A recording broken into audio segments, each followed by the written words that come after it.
حضرت واصف علی واصف رحمۃ اللہ علیہ کا ایک بڑا پیارا جملہ ہے کہ غصہ وہ شیر ہے جو مستقبل کو بکرا بنا کر کھا جاتا ہے. اللہ. تو آج کا ٹاپک ہے اینگر مینجمنٹ کے اوپر ہی, کہ اس کے اوپر ذرا روشنی ڈالے. لوگ چھوٹی چھوٹی بات پہ بڑا غصہ کرتے ہیں اور اس غصے کی وجہ سے اس مومنٹ میں جو حرکتیں وہ کرتے ہیں پھر آگے جا کے اس کے کانسیکوینسز ان کو فیس کرنے پڑتے ہیں پوری زندگی تک. ہاں, بڑے بڑے لوگوں کی ریپینٹنس ہے, کہہ لیں کہ بہت لوگ پچھتاتے ہیں بعد میں, غصہ کرتے وقت نظر نہیں آ رہا ہوتا. اور یہ ہے تو جی بہت گہرا ٹاپک ہے, اور اس کا تعلق بھی جو ہے نا جی, یہ جیسے ہم نے ایک دفعہ پہلے ذکر نہیں کیا تھا کہ انسان کے جو جسمانی جو ہے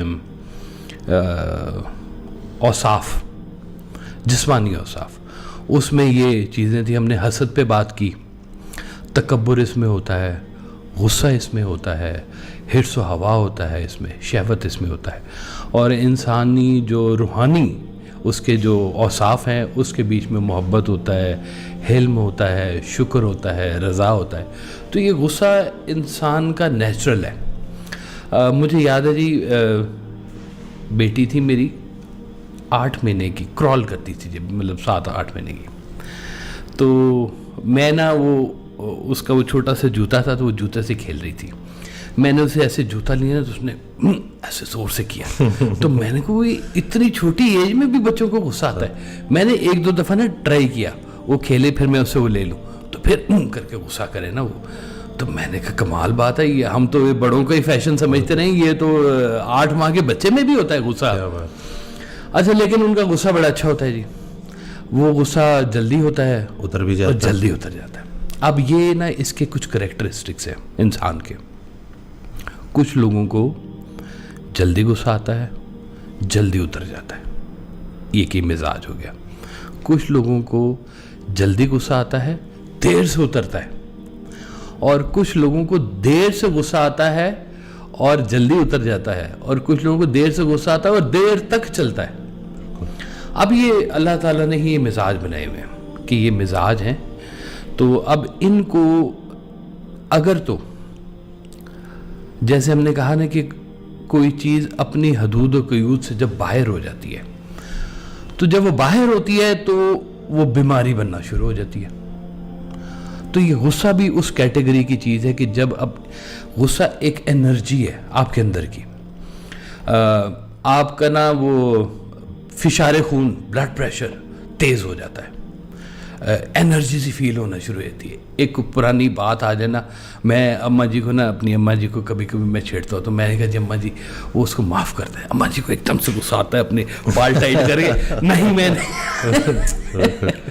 تو یہ انسان کی نیچر میں کہیں پہ یہ چیز چھپی ہوئی ہے جی.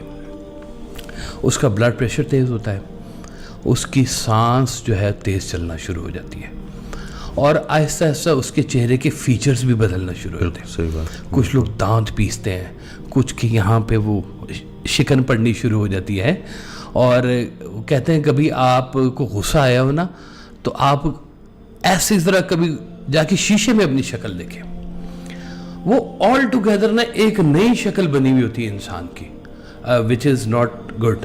بالکل, وہ پلیزنٹ فیس نہیں ہے, بالکل اینگری فیس ہے وہ. اور اینگر انسان کے چہرے کے اوپر نمایاں ہوتا ہے, سرخی اس کی ٹپک رہی ہوتی ہے, اور یہ بڑھتے بڑھتے اتنا ہو جاتا ہے کہ جیسے ایک غراتا ہوا جانور ہوتا ہے. ڈاگس, آپ کو بھی شوق ہے ڈاگ کا, ہے نا, تو کبھی دیکھیں کہ ڈاگ بڑے پلیزنٹ, بڑے اچھے چلے, کبھی غصہ ان کو چڑھا ہونا تو کہتے ہیں ان کے یہ جو کنائن ہوتے ہیں اس میں زہر آ جاتا ہے.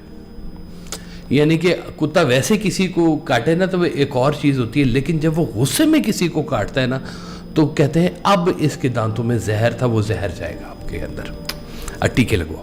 بالکل. تو یہ زہر ہے انسان کے اندر, جب بڑھتا ہے تو پھر یہ ایک زہر کی شکل اختیار کر لیتا ہے, اتنا خطرناک ہوتا ہے یہ.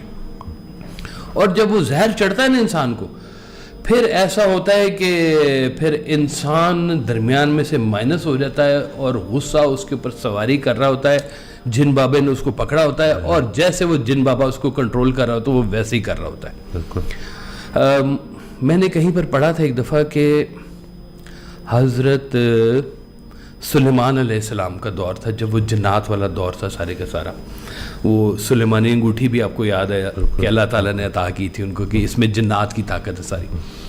تو اس کے آغاز میں جب وہ لوگوں کے اندر یہ چیز پینیٹریٹ کری تھی نا، تو ایک واقعہ چھوٹا سا تھا کہ ایک بھائی دوسرے بھائی سے لڑائی کر رہا تھا، اور وہ بھائی شکایت کر رہا تھا کہ میں نے اس سے کچھ اشرفیاں لی تھی ادھار، اپنے سگے بھائی سے کچھ اشرفیاں لی تھی ادھار، اس نے اس کے اوپر سود لگا دیا، اب میں نے سود بھی دے دیا ہے، اب جب میں اس کو اشرفیاں واپس کرنے لگا تو وہ کہتا ہے تمہارا سود بڑھ گیا ہے، اور وہ اس بڑے ہوئے سود کے اوپر مجھ سے جھگڑا کر رہا ہے کہ تم مجھے سود کیوں نہیں دے رہے وہ والا. کہتے ہیں کہ کس طرح کا بھائی ہے یہ میرا، یہ مجھ سے ہی سود لے رہا ہے. تو یہ بھائیوں کے درمیان ایک فتنہ پیدا ہونا شروع ہو جاتا ہے کہ انسان کی نا مت بچ جاتی ہے، جس کو کہتے ہیں کہ بالکل مینٹل ڈس آرڈر ہو جاتا ہے اس کا، اور وہ اپنی حدود سے باہر نکل جاتے ہیں. یہ جو سرکار نے کہا نا کہ غصہ ایسا شیر ہے انسان کا مستقبل بکرا بنا کے. ابھی مستقبل کا تعلق آپ کے اس حال کے ساتھ ہوتا ہے، اس حال میں کچھ آپ ایسا کر گزرتے ہیں کہ پتہ چلتا ہے کہ بعد میں کہ آپ نے کسی کو قتل کر دیا. یہ تو خیر ایکسٹریم ہے نا، اور غصے کی حالت میں ہی ہوتے ہیں زیادہ تر. کوئی محبت میں تو قتل نہیں کرتا کسی کو. عدالتیں بھری پڑی ہوئی ہیں، جیلیں بھری پڑی ہوئی ہیں، سزائے موتیں چل رہی ہیں، سارے کیسز چل رہے ہیں، اور کتنے سارے وہ اپنی محبوبہ اس نے کر دیا جناب، وہ اس کو ڈسون کر دیا اور کہیں اور شادی کرنے لگی، وہ پہنچ گیا بندوق لے کے اور اس نے جا کے ٹھا اس کو مار دیا، خود بھی جیل میں چلا گیا. جی بھرا پڑا ہوا ہے ایسا معاشرہ کہ جس کے بیچ میں غصہ مستقبل کو کھا رہا ہے. کئی مستقبل اور وہ پتہ چلتا ہے کہ جناب باپ نے ایسی غلطی کی اور غصے میں آ کے کسی کو قتل کر دیا تو سمجھے بچوں کو بھی پھائے لگ گئے، بچے بھی پھانسی لگ گئے، گھر والے ہی پھانسی لگ گئے. وہ گھر کا اکیلا سورس آف انکم تھا اور یا بہنوں کا اکیلا بھائی تھا، اور غصے کی حالت میں آ کے اب وہ پچھتائے جب چڑیاں چگ گئیں. اب پچھتاوے کیا ہوت جب چڑیاں چگ گئیں کھیت. تو اب یہ تیر گزر گیا ہوا ہے. وہ کہتے ہیں نا یہ جو آپ کا زبان ہے، یہ جو منہ ہے، یہ ایک کان ہے، یہ کھلے گی تو پتہ چلے گا کہ کوئلے کی ہے یا ہیروں کی ہے. کیا نکلتا ہے اس منہ سے. وہ کہتے ہیں بعض اوقات تو تلوار کے لگے ہوئے زخم بھر جاتے ہیں لوگوں کے. وہ جو الفاظ ہوتے ہیں وہ اتنے گہرے ہوتے ہیں کہ وہ بھرتے نہیں ہیں پھر، اور آپ وہ غصے کی حالت میں نکالتے ہیں. جب کہتے ہیں کہ اب غصہ ہے تو اب آپ جذبات بولیں گے، دھڑ دھڑ دھڑ، اور جذبات کبھی صحیح نہیں ہو سکتے. سرکار کا بڑا پیارا فکر ہے نا کہ غصے میں انسان سچ نہیں بول سکتا. بڑا مشکل ہے سچ بولنا، بہت مشکل ہے، کیونکہ وہ اپنے آپ کو ہر طرح سے صحیح ثابت کرے گا کچھ بھی ہو. اچھا اس میں جو بہت بڑے لوگ ہوتے ہیں نا جی، وہ کہتے ہیں کہ ہم محبت بھی شدت سے کرتے ہیں اور نفرت بھی شدت سے کرتے ہیں، دونوں میں ان کی شدت ہوتی ہے. تو کچھ لوگ ایسے کرتے ہیں کہ جب ان کو غصہ آتا ہے وہ اپنا غصہ بھرپور نکالتے ہیں، کہتے ہیں میں اب ایزی ہو گیا، غصہ نکال لیا. لیکن اگلے میں جب وہ ایزی ہوتا ہے تو فوری طور پہ اس کے پاس چلے جاتے ہیں، یار معاف کر دے. غصے کی حالت میں نا میں کر گیا، میری اندر انا آ گئی تھی اور میں بھول گیا ہوں، اور تجھے غلطی سے میں نے سخت باتیں کہہ دی، تو مجھے معاف فرما دے. اور میں نے دیکھا کہ بڑے لوگ جو تھے وہ یہ نہیں دیکھتے تھے کہ میں علم میں بڑا ہوں یا میں عمر میں بڑا ہوں یا میں تجربے میں بڑا ہوں، تو سامنے والا شاید چھوٹا بچہ ہی ہوتا ہے تو اس سے بجائے کہتے ہیں یار تو معاف کر دے مجھے. اب یہ معافی مانگنے والے لوگ بھی نا کم طاقتور لوگ نہیں ہوتے، یہ غصے سے بڑے طاقتور لوگ ہوتے ہیں، بڑے دلیر ہوتے ہیں. ہم لوگ غصہ کیوں کرتے ہیں؟ اچھا غصہ آنا نیچرل ہے. مجھے یاد ہے ہمارے ایک تھے جاننے والے، بڑے اچھے بڑے عہدے پر تھے بینکنگ میں. ایک دن مجھے انہوں نے بتایا کہ واصف صاحب نے جی میرا بڑا مسئلہ خراب کیا ہوا ہے. میں سرکار واصف صاحب نے آپ کا مسئلہ خراب ہے؟ وہ کیسے؟ کہتے ایک ڈرائیور ہے میرے پاس، میں اس کو کہتا ہوں رائٹ، وہ لیفٹ چلے جاتا ہے، میں کہتا ہوں سلو، وہ تیز ہو جاتا ہے. جو میں کہتا ہوں اس کا الٹا کر رہا ہوتا ہے، مجھے تو سمجھ نہیں آ رہی ہوتی. میرے ساتھ آفیشلس بیٹھے ہوتے ہیں، اس کو میرا مزاج سمجھنا چاہیے کہ ہم نے کدھر جانا ہے، کہاں سے آئے ہیں. کوئی پوچھے ادھر کا ادھر چلا جاتا ہے اور میں سارا ڈسٹرب ہو جاتا ہوں، بات میری ساری ادھوری رہ جاتی ہے درمیان میں. تو میں نے کہا جی پھر آپ نے کیا کیا؟ تو کہتے ہیں اب واسطہ صاحب کی وجہ سے میں اسے نکال نہیں سکتا نوکری سے کیونکہ وہ کہتے ہیں کہ یہ غریب آدمی ہے, تمہارے غصے کا جو اس کے اوپر جب چلے گی نا تلوار, تو پھر اس کے گھر غریب بچے ہیں, وہ سارے کیسے سفر کریں گے, تم نے تو غصے میں اس کو فائر کر دیا. تو میں نے کہا جی پھر آپ نے اس کا حل کیا نکالا؟ کہتے میں نے اس کا حل یہ نکالا کہ میں نے اس کو ڈرائیوری سے ہٹا لیا, اور میں کہ تیری تنخواہ چلتی رہے گی, تو کوئی اور کام کر لے. اچھا کہتے میں کچھ عرصہ سے کچھ اور کام کراتا رہا, وہ ادھر بھی سیٹ نہیں ہو رہا تھا, ادھر بھی جو کہیں وہ اس کا اور ہی کام بنتا جائے. اس کو گاڑی صاف کر تو وہ گاڑی پوری طرح صاف نہیں کرتا تھا.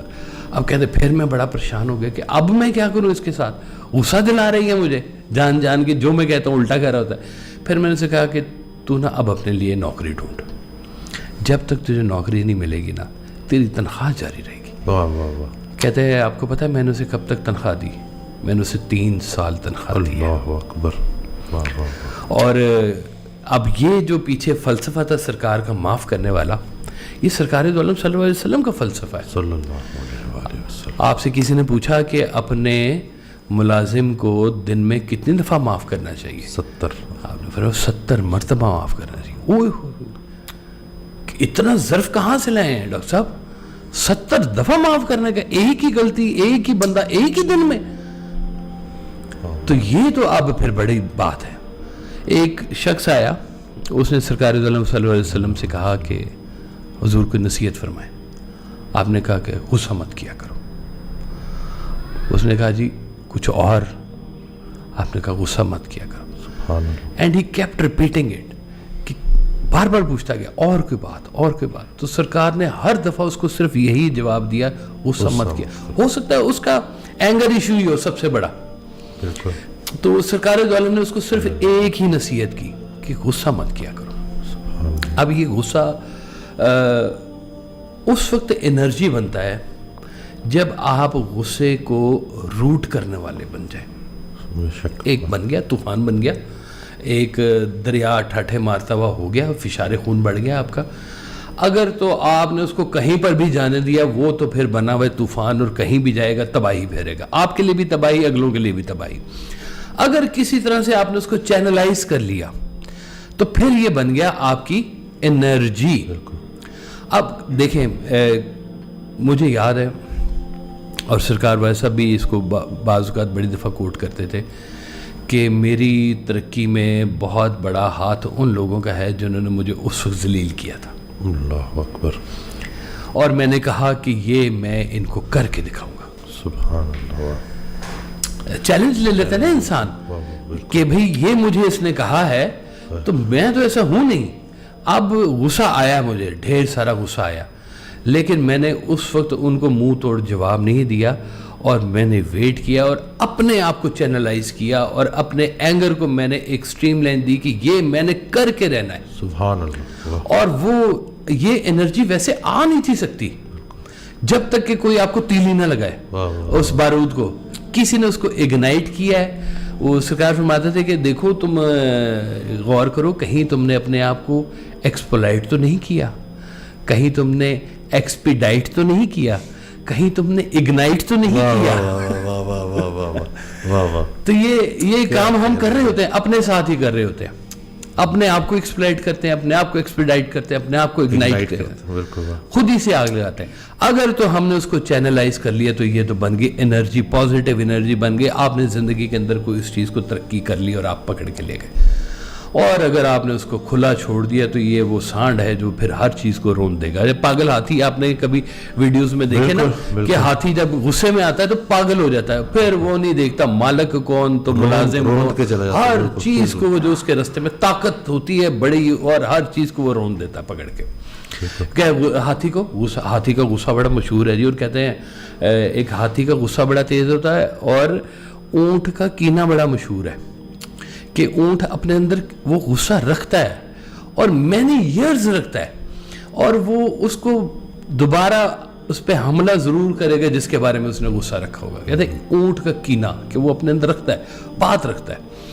تو یہ غصہ اگر آپ کے اندر کسی کے خلاف ہے تو یوں سمجھے ایک ناسور ہے آپ کے اندر, کینسر ہے آپ کے اندر, اور وہ آہستہ آہستہ آپ کو کھانا شروع کرتا ہے, کھاتا جاتا ہے, یہاں تک کہ آپ کی سدھ بدھ ختم ہو جاتی ہے ساری کی ساری.